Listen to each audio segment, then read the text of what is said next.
เป็นได้อันนั้นน่ะหนุ่มร้านน่ะไปอาศัยอยู่บ่ของมื้อนี่ บ่เลย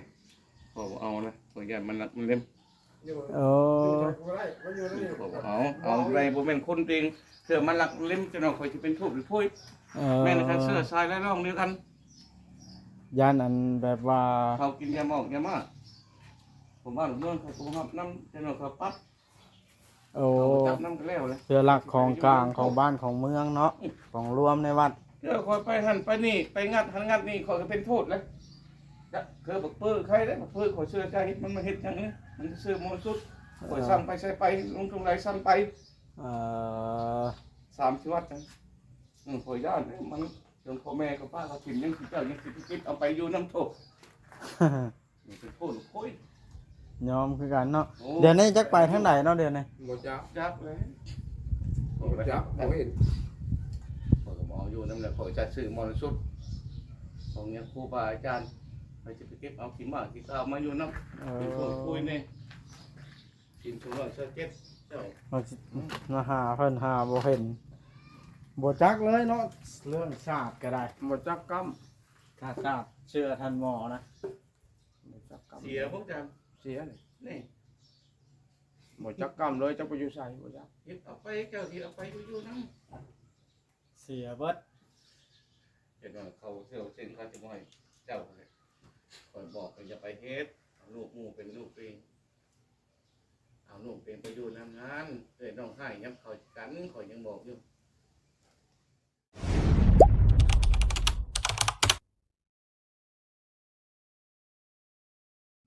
อ้าวพี่น้องไอ้โดย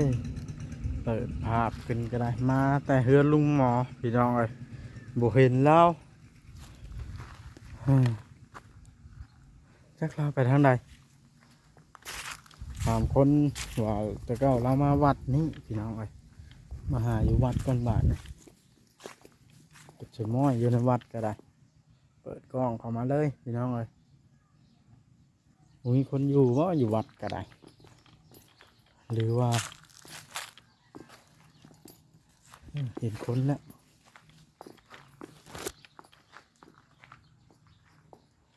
ชอบเข้าไปน่าจะเป็นลุงหมอ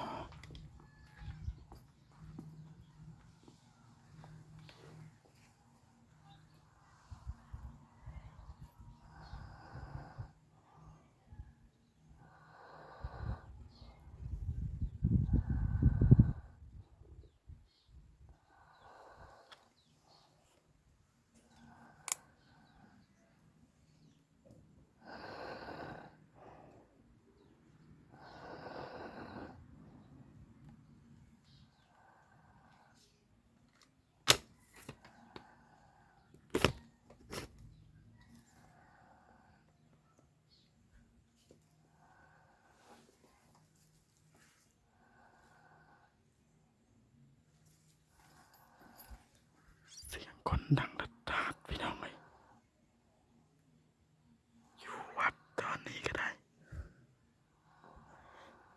พอเป็ดมีเครื่องของเสียเราบริอยู่เฮือนจักเถื่อน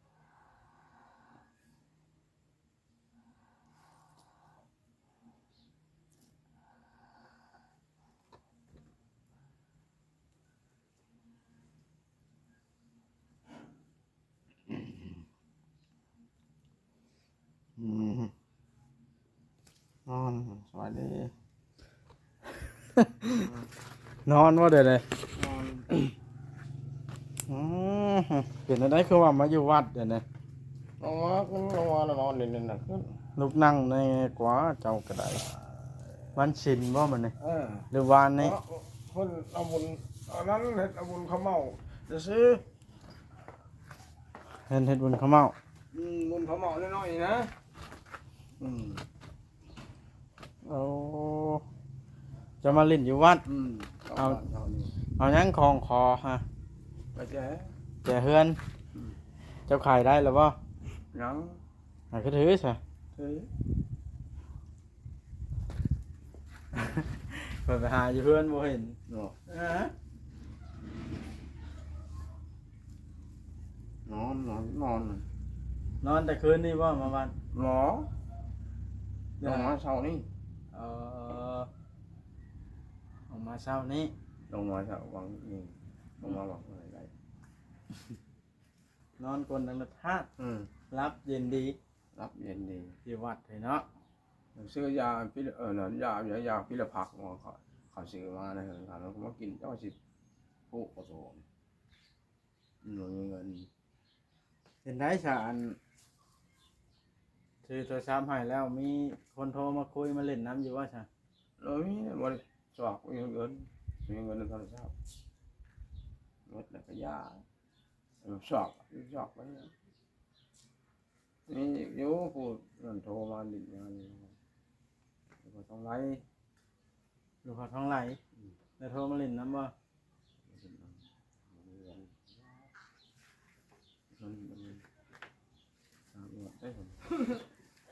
เล่นใส่หลวงพ่อก็อยู่ไปใส่วัดก็อยู่หน่อยแทนหลวงพ่อมาเลย ไปไปซื้อพอจะพอจะถ่ายทนแล้วก็มาเนี่ย ไปซื้อพลอย ซื้อพอ อยู่ใช้น่ะ จักไปซื้ออยู่ใช้ปลายอยู่นี่ไปซื้ออยู่นี่ ซื้อมาให้หยังพลอย จักผมซื้อมาปัดกระดิกก่อนนะ อ๋อซื้อพลอยก็โลใช้ลูกศิษย์ลุงหา ไปกับลูกศิษย์ลูกหาคนนั้นนะ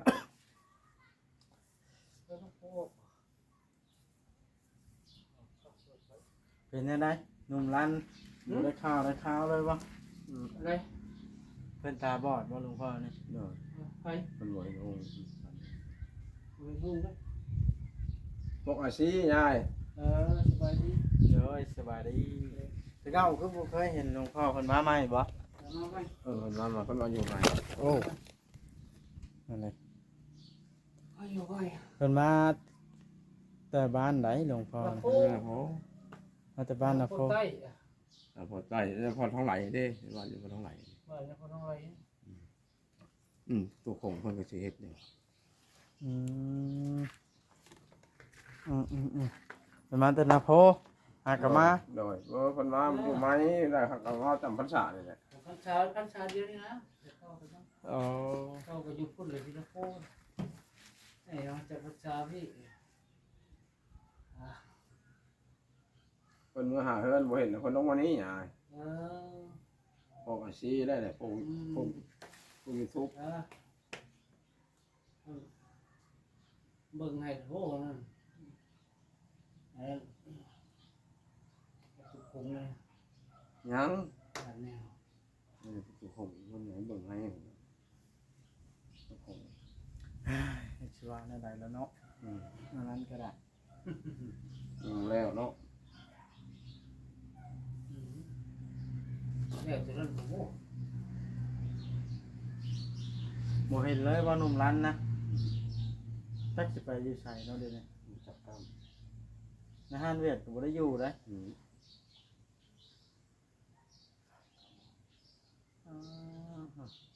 คนเริ่มเกี่ยวข้าวลายแล้วได้ข้าวดอเนาะ ลายแหละ เพราะว่าค่อยก็เริ่มลงเกี่ยวแล้วได้ เจ้าเลยอยู่นี่อยู่เฉย ก็น้อยนี่บ่นี่อยู่ในบ้านโน้นนี่เนาะ ลา โอ้ ย ยบ้านจำเตียง แม่น อะไรจำเตียงนั่นจำเตียงแล้วก็เนื้อจำเตียงลูกชายจำเตียงเลยซื้อยังเข้าเรื่องแหละจานนะ หลายคนอยู่ดอกเนาะ ก็ลูกชายแล้วนะจาน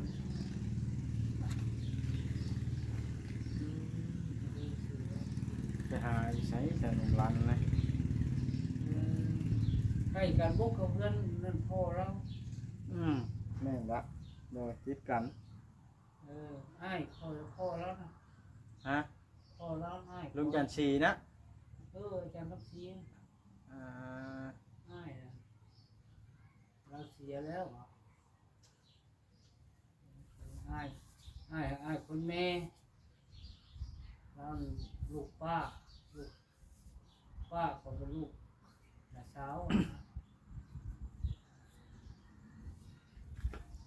แต่ละมื้อเจ้ามานอนอยู่วัดบ่ลุงหมอ มานอนนี่นะขึ้น นอนอยู่นี่ ขึ้นลงมาลินน้ำเพิ่นเลยนะเพิ่นบัดบ่เห็นหุ้งบัดลงมาลินน้ำเพิ่น เออ ผู้นั้นหนี่ก็ลงมาลินน้ำเพิ่น ผู้นั้นไปใช้หน่อยในวันนี้ ไปหันไปนี่นะไป รอบหลวงพ่อจะทนบ่คันเลย แม่นแหละบนป่านี่เจ้าก็มา ที่เป็นละเอียดละเพิ่นกันแหละ เป็นแหละ โอ้ยเจ็บเจ็บอะไร ไปมาสำบายเราเพิ่นกันมีรถคันนี้เนาะ สบายหลายตื่นพวกซื้อรถคัน โอ้แพงไหนรถ พันอยู่เลย นะ พัน เป็นพันว่าได้พันเหรียญนะบ่ฮอดดอก หมอนบ่ โอ้ไผสิ30,000รถที่ไปเช็คกันได้ว่างมัน6-7,000นี่แหล้ว 7,000 เหรียญ บาท 7,000 บาทเนาะ แม่น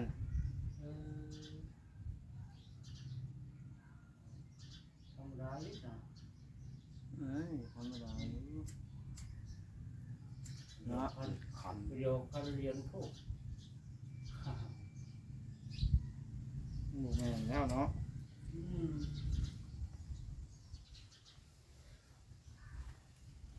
รถซอกสืบหนุ่มลั่นก็บ่อันนั้นเนาะโอ้โหข้าวเลยย่าสืบแล้วว่าบัดนี้ ยาว ใครก็ ร้าน รัน จะไปกินข้าวกินน้ำอยู่ใส่เนาะ กูแล้วให้ไปตีเขาแล้ว เอารถไฟกลับมาเนี่ย ไปโดนจะไม่โดนแม่นถ่ายคนทุกคนนะมาดูนั่นนี่ ตามกันว่าชอบคนที่บ่แพ้เราพอดีใส่เสื้อผ้าชอบคนไหนที่เรานั่งพอดีจับ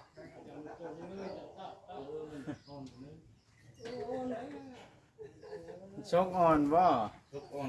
ชี้ชกเลย สี่ชุด นมัสการเด้อหลวงพ่อ มาจากการนี้ โอ้ยโอ้ไปซื้อพลอย ชื่อพ่อยครับดีครับ อ่าไปครับอันสร้างปื้อเพิ่น แก้วนี่พร้อมกัน เฮเลยบ่รถบาทนะชกมันนั่นบ่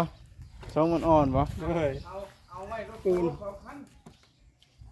พอชาวบ้านเขาเลย พ่อบ้านเลย2 คัน4 คันนึง มาซื้อใช้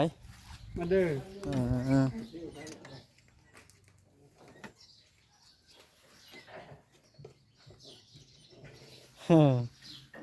อันนี้มันดอกแล้วคานรถเจ้าเนี่ย มันดอก มันดอก เนาะ มันดอก พ่องบีมันก็รวมบ่ล่ะ ดูแล้วมันก็ได้ปีนะ คนละปีนี่เท่ากับปีนะ บ้านก็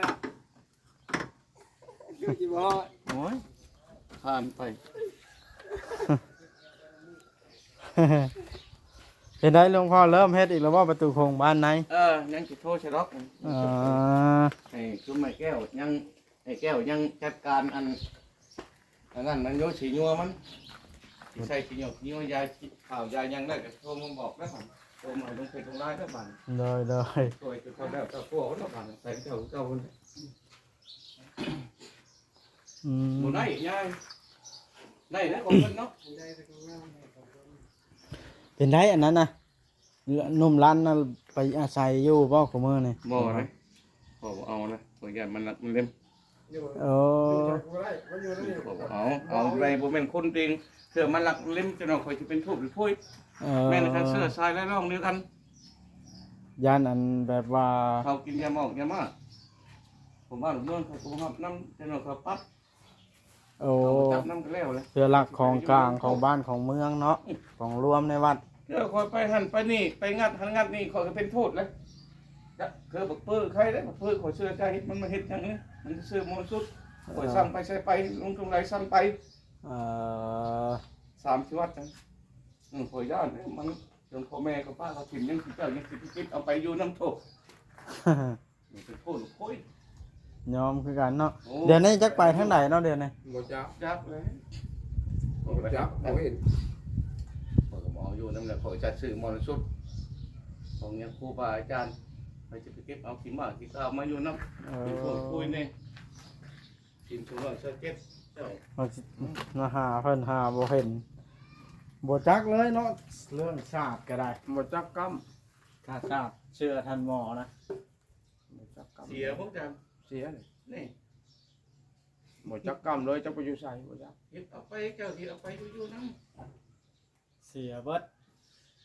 เห็นว่าเขาเที่ยวเส้นเขาจะบ่ให้เจ้าเลยคอยบอกว่าอย่าไปเฮ็ดเอาลูกหมู่เป็นลูกเองเอาลูกเป็นไปอยู่นำงานเอ้ยน้องให้ยับเขากันคอยยังบอกอยู่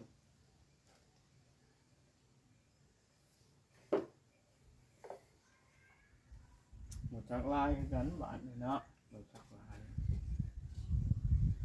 ตัวนี้ชักซื้อมันสุดเด้ตัวนี้คอยบอกแล้วเจ้านี่คอยเป็นซอยเรือเจ้าอยู่ในกินในทำไหนเห็นอย่างมุ่งถึงเชื่อถึงเชื่อของไทยสร้างยังอยากได้บุญได้ชิ้นเนี่ย ซื้อทั้งผ้าห่มมุ้งมีหยังต่างๆเสื้อนุ่งของถือ อันนี้เขาอยากให้เจ้าเขาอยากได้บุญน้ำเจ้าเขาจะช่วยเหลือได้ท่านเขาอยากได้บุญนี่เขาบ่ช่วยเหลือก็ซื้อชอบดูคุมกันเจ้าจะสร้างอะไรเขาบ่ช่วยเหลือกันท่านเจ้าไปเฮ็ดโลเลยอันทำจากได้เขามาให้เจ้าไปสร้างมาซาเขาคงจักกันเจ้าง่ายมันเป็นง่ายมือเขามาให้เจ้าต้องสร้างเห็นเขาเชื่อบกเชื่อใจเขาก็มากินมาทำคือมันง่ายนะจะนอนก็ย้ายข้าวนี่ก็ลังมันดุดเกินใครที่อยากกินอยากทานอย่างข้าวอย่างซาน้ำในบุญ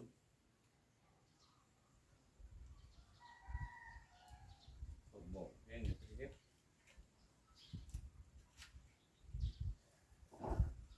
เพิ่นสิไปเช้ากินข้าวอยู่ไสบาดเนาะ เอาแล้วมันเหลือพุ่นเลย ไปทันใดไผก็บ่รับเอาละ แล้วแหละ มาอยู่น้ำท่านหมอก็ว่ารักของท่านหมอเนาะ อืม มั่นใจบ่ท่านหมอ เนื้อก็มั่นใจแน่แล้วมันบ่เอามันแพ้เอาแต่เขาบ่เอาเขาบ่เห็นแล้วบ่เอาระยะ เครื่องของศาสตร์4 5พื้นศาสตร์ใหม่ๆชื่อพื้นละเป็น4-5แสนศาสตร์ใหญ่ๆนั่น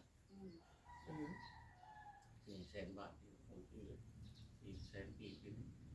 มันแพงได้มันมือ แพงแล้วศาสตร์ ขาดมอนเครื่องเพื่อนจะไป ศาสตร์ใหญ่ ซื้อมาให้ ของไทย ซื้อมาคว้าไว้นี่ คือในเฮือนเพิ่นแล้ว เรือให้จันทร์ท้องช่วยเรือจันทร์ท้อง อือ คือช่วยเรือพระตุกงเขาหน่อยเขาหน่อยไปเฮ็ดรู้เลยเขาก็บ่เชื่อเนี่ยเขาก็บ่มาช่วยแต่เขาหน่อยบ่ย่อบ่ยังครับบ่ออดเขาเชื่อแล้วบ่ออดเขาเชื่อคนเชื่อเขาหน่อยเพราะว่าเขาหน่อยกินจากนั้นไหนไปนั่นไหนนี่กันเนี่ยต้องชัดซื่อเลยเป็นน้ำพวงให้ช่วยเรือนี่เห็นโลดพระตุกงสร้างทำแก้วก็ได้เครื่องทั้งหมดเลยซื้อไม่ต่อค่าจ่ายหมดชาวบ้านยังไม่ได้จ่ายเขาค่อยนะเอามาวันนี้กันที่ให้เจ้าเอาเครื่องมือของไหนมาสีได้มุ้งนะ อ๋อแล้วลงหมดยัง ลงเรือแล้วก็ไปลงเนาะแล่นก่อนนะ สีสูบกุยะ นั่นแหละมันลงก่อนพลาดมากอ่ะบ่เห็นนกกระดูกพุ่นเลย กินน้ำมั ย่ น งร้านค่อยแล้วเขามันโม ชอบรถน้อยน่ะ รถมันเป็น น้อยก็ยังสี่ชอบ มันเขาบ้านใหญ่หลักอะไรนี่ บอกเนี่ย มันมากับเมียมัน ร้อนผู้ใดอ่ะ แจ็คบักเนี่ยลูกกลมนะบอกหนึ่งนะ เออ บักกับเมียตัวทั้งไตนะแอนลูกมันเก่ง ยังได้ยินเสียงอยู่ไปความเถิดบ้านนะ ให้เก่งกับขั้นนั้น ในจริงคันหนึ่งเลย รถบอก รถอย่างนี้นะ ดังวันนี้กันคืออยู่ไทยเขาเด้งเพลงได้นี่ บ่แหล้มันอยู่ไทยแห่งหลายรถแบบนี้ลุงหมอรถเขาแข่งกันนี่นะ รถด้วยตัวเองอ่ะสี่ชุบอ่ะบ่บิด เข้าบ้านมั้ง ฮะ เขาคนมั้ง บ่ได้เข่าแล้วว่าสิมาอันเยอะเยี่ยมเพิ่นนี้ว่าสิเยี่ยมลุงหมอ เขายายข่าวก่อน บัดอันนั้นก่อนหลวงพ่ออันยายข้าวเอาคนมาให้ทางสิไป บัว ทาย ทั้งเดียวเลยมียังกับเมื่อกิน เป็นชิ้นเป็นปลา ได้ละลุงหมออันหลวงพ่อ มืออยากปลา บุก เอา เป็นไงว่าสิเอาเมียนะ จากยังบ่ฮู้ ฮะ บ่ฮู้ไปไหนเมื่อใดล่ะ ยังบ่ฮู้นำเขาเขายังพันเว้าดิ ยังบ่ได้ให้คำตอบ อย่างคล้องไม่เอา ฉันท้องว่าสิเอาเมียได้นี่ จะต้องเอาชาวนะชาวจังจะว่านะ แต่งอนบ่ เคยชาวแต่งอนไหมรอบอยู่มันนี่ เอาแล้ว รอบมากันคล้องอย่างชาวแต่งอน มานี่เลย มันนี่นะของกันคล้องในโทรศัพท์ได้ซะนะ บ่ จะเอาโทรศัพท์กันคล้องมาเลยชาวแต่งอนนะ สิให้ผู้สาวในใช้โทรศัพท์นะลุงหมอ ว่า ตัวแล้วนี่แม่นเอาให้ผู้สาวแล้วนะมา เห็นนี่โทรศัพท์ก่อนบอกให้ขายโอ้ยอย่าไปขายได้เลยมันชื่ออะไรนะขาย เป็นที่สามก็ฝากเอาไว้ โอ้เห็นเพิ่นจีบชาวแตงอนบ่หลวงพ่อ ให้เพิ่นจีกชาวแต่งอนนะฮะเอาเพชรให้เพชรเดียวได้กับชาวแต่งอน แม่ ได้เพชรเพิ่น โอ้ย ชาวแต่งอน ขน้อยไปกวดเบิ่งแล้วเพิ่นแชทโทรเล่นนํกันคุมื้อ น้า เอ้ย มันมาโอ้เงินทองที่ได้เมียแต่งอนเลยจ้ะเอาแต่งอนช่างเจ้า เอ้ย เอาเขาเวียนนี่เลยหน้านี้มื้อนี้มึงเศร้า มานี่น่ะเห็นแล้วเนาะ เห็นแล้ว เราบ่ได้ไปเกี่ยวข้าวมานี่ เอาไว้เขาเท่านั้นเลยตัว โอเคเนาะคลิปนี้